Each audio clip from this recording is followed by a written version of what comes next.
العلیم الحکیم. د پښتو تلویزیون د دین دنیا د اسلامي خپرونو د لړۍ او د پښتو تلویزیون د الفتا د خپرونې درنو قدرمنو عزتمنو لیدونکو السلام علیکم ورحمت الله وبرکاته.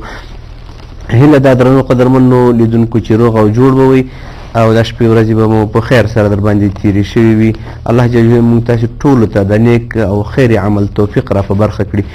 معززو قدرمن لیدونکو د تیر په څیر بیا هم یادونه درته کوو که غواړئ را سره په اړیکه کې شئ د اړیکې شمېره مو هماغه ده چې تاسو د تلویزیون په پرده درته برېښي. هر کله مو چې دا شمېره بشپړه کړه نو بیا د خپلې غوږۍ یا تلیفون څلورمه تڼۍ کېکاږئ، همدا شیبه له موږ سره په اړیکه کېدلی شي، خپله دیني پوښتنه مو مطرح کولی شئ. بیا مو هم د نننۍ دارالفتا د خپرونې موضوع هماغه پوښتنې او ځوابونه دي. کولی شئ تاسو بېلابېلې پوښتنې وکړئ نو انشاءالله تعالی د الهي مقدس کتاب د په رڼا کې د نبوي ارشاداتو همدا رقم د فقه حنفي په رڼا کې به یې درته ځواب کړو. ښه قدرمنو عزتمنو لیدونکو، دا چې تر څو پورې د تاسو اړیکې راځي نو هغه ورونو چې هغوی پوښتنې را لېږلي هغه ځوابونه به راخلو. هو که درنو قدرمنو لیدونکو د هغو عزتمنو لیدونکو چې اړیکې نیولې وي هغه ورځې پوښتنې هم را سره پاتې وي نو د هغوی اړیکې مونږ ته رسېدلې وي، پوښتنې مو را سره یادښت کړې وي نو هغه له موږ سره شته، خو چون اوس هماغه کاغذ یو څه له مانه لرې نو که وقفه په مابین کې واخیستله انشاءالله تعالی چې په کوم کاغذ مو لیکلي دي هغه به موږ راواخلو او هغه به هم در ځواب کړو. خو دوه مې له هغوی نه یاد دي، یو ورو پوښتنه کړې وه چې خلک وایي چې زردشت پیغمبر ده، دا رښتیا پیغمبر ده که نه؟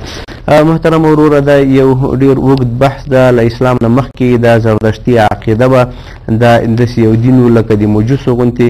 نو په لنډه توګه به درته وایم چې دا د مجوسو عقیده ده او مجوسیان دا خبره کوي. بیا که تاسو وګورئ کتابونه هم لیکلي بعضې سایټونو کې چې نیټ کې راخیستل شوي هلته هم کتلی شي چې لیکلي دي چې زردشت ایراني و پلانکی بسانکی.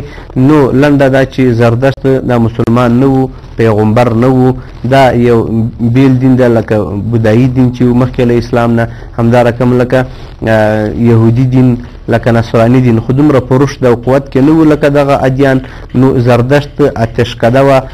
نو د پیغمبر صلی الله علیه وسلم پر راتګ سره د هغوی هغه ټول هر څه مړه شول. نو محترمو زردشت عقیده چې دا دین نه ده بلکې دا په اسلامي ادیانو کې یا په اسلامي عقایدو کې هیڅ عقیده او دین نه ده. نو لنډه ده چې پیغمبر نه و زردشت بلکې د کفارو د یوې عقیدې مشري کوله لکه مخکې مو چې وویلې او همدا رقم دا خلک هم آتش پرست او بت پرست خلک وو. تاسو نه مننه کوو. هیله ده چې قناعت به مو حاصل شوی وي او یو څه به مو ترېنه زده کړي وي. بیا هم په لنډه توګه ورته وایي چې زردشت پیغمبر نه و او دا کومه د دین د اسلام د دین برخه نه. السلام علیکم ورحمت الله وبرکاته. مهرباني عزتمن سي خیر سي.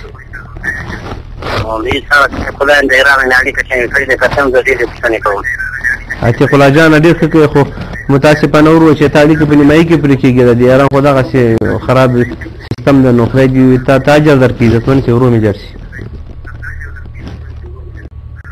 مولوي صاحب پوښتنه مې دا ده دا رکوع سجده څه دي؟ یو له هغه دوه له هغه فرضۍ نه شپږ د لمانځه څه دي؟ مهرباني په دې رکوع سجده کې دا تسبیح ویل د ځان د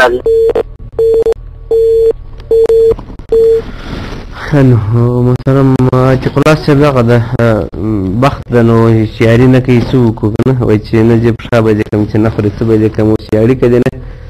السلام علیکم ورحمت الله. مهرباني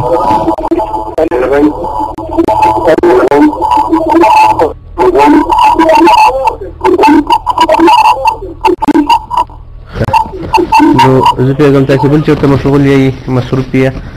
نو هیله ده هر کله قدرمنو عزتمنو لیدونکو چې له موږ سره په اړیکه کېږي نو هڅه وکړئ چې وړ ځای انتخاب کړئ او همدا رقم خلوت ځای انتخاب کړئ. د تلویزیون غږ مو هم یو څه ښکته کوي نو متوجه اوسېږئ او خپله پوښتنه په لنډه توګه باندې مطرح کوئ. نو کوښښ کوئ چې دیني پوښتنه وکړئ، اختلافي موضوعات ما تاسې څېړئ او نه یې موږ هم ځواب درکړو ځکه چې د خیر په ځای شر ترې جوړېږي، هېڅ فایده نه پرې باندې مرتبېږي.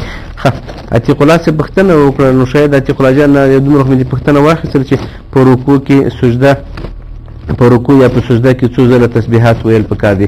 نو محترم وروره په رکوع یا په سجده کې حد اقل 3 ځله تسبیحات چې سړی ووایي ډېره ښه خبره ده. السلام علیکم ورحمة الله وبرکاته. نو 3 ځله تسبیحات ویل پکار دي.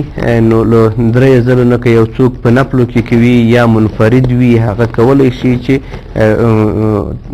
ښه خبره ده چې طاق یې وویلی شي، ځکه علما کرام فقها کرام لیکي چې طاق ویلي ډېر ښه دي او افضل دي. 3 واري 5 واري 7 واري 9 واري همدارقم 11 واري. السلام علیکم ورحمة الله وبرکاته. السلام علیکم مولوي صاحب. وعلیکم الله دې خوشحال که. مولوي صاحب خیر جوړ بخیر یې. عزتمند سي څوک له کوم ځای نه؟ مولوي صاحب زه د پکتیا ولایت د دې ولسوالۍ نه درته تماس یم. نوم دې راته ووایه ورور. نوروز صاحب مهرباني. نوري صاحب ما پوښتنه دا یم چې یو سړی چې مړ شي هغه ته قرباني کول څنګه دي؟ سمه ده، صحیح شو، خدای مو خوشحاله که. بله پوښتنه خو نه لري؟ السلام علیکم. وعلیکم. نوروز صاحب له ځاځي اریب نه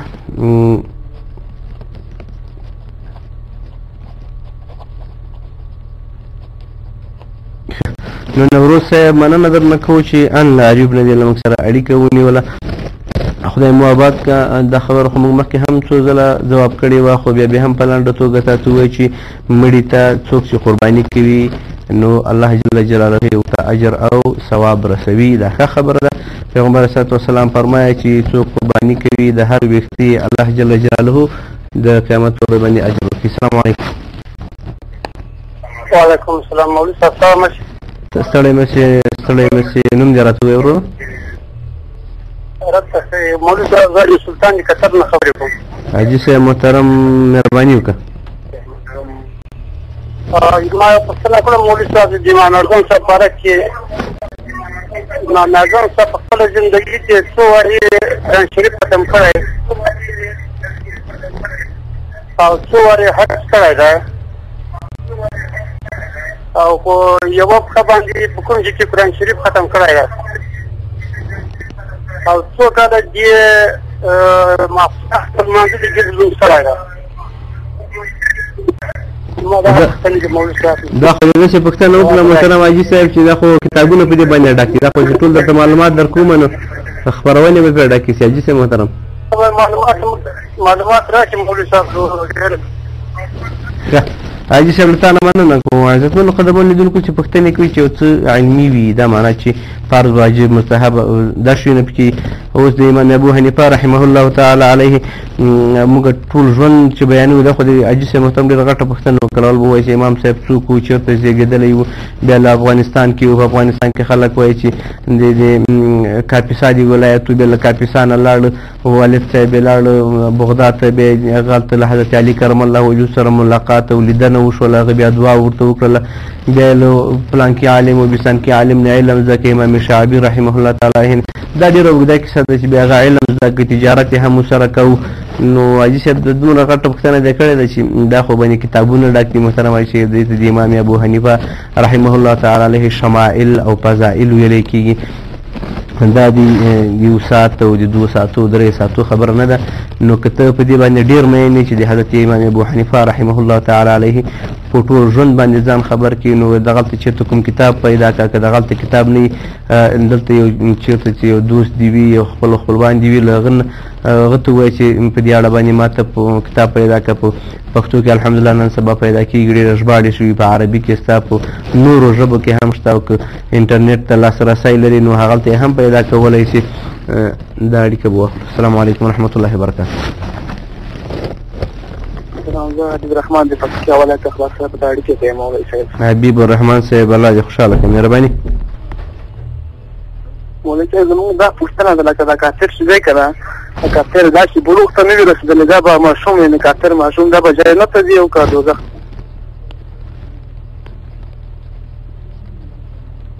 مولوي صاحب بس پوه شوم پوښتنه مې واخله. نه پوښتنه واجب نه پوښتنه ډېر مولوي صاحب تاسو ځواب راکړئ مهرباني. الله مو خوشحاله. نو ټول کارونه په موږ مه کوئ. پوښتنې به له موږ کوئ ځوابونه به له موږ غواړئ دعاوې به له موږ غواړئ بس پوښتنې به تاسې کوئ ځواب به موږ درکوو دعاوې به هم تاسې کوئ صحیح ده ښه نو حاجي صاحب سلطان تانه مننه کوو ځکه د امام اعظم ابو حنیفه رحمه الله تعالی علیه ټول مناقب او په خبرې د هغه په ژوندلیک ژوندلړې بیانول دا اوږده خبره خو دومره بهتون چې حضرت امام ابو حنیفه رحمه الله تعالی علیه په خپل ژوند کې 50 ځله حج کړی ده او قرآن کریم خو یې هره شپه ختماوه السلام علیکم ورحمت الله وبرکاته السلام علیکم ورحمة الله جوړ الله مو عزتمن کړي مهرباني نوم وروره سړی چې قرضدار یې قرباني پرې کېږي مولوي صاحب نوم دې راته ووایه وروره محمد شاه سروبي ولسوالۍ محمد شاه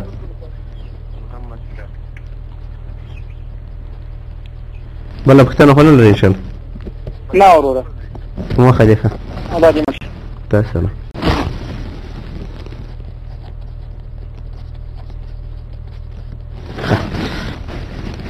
نو حاجي صاحب محترم هیله ده چې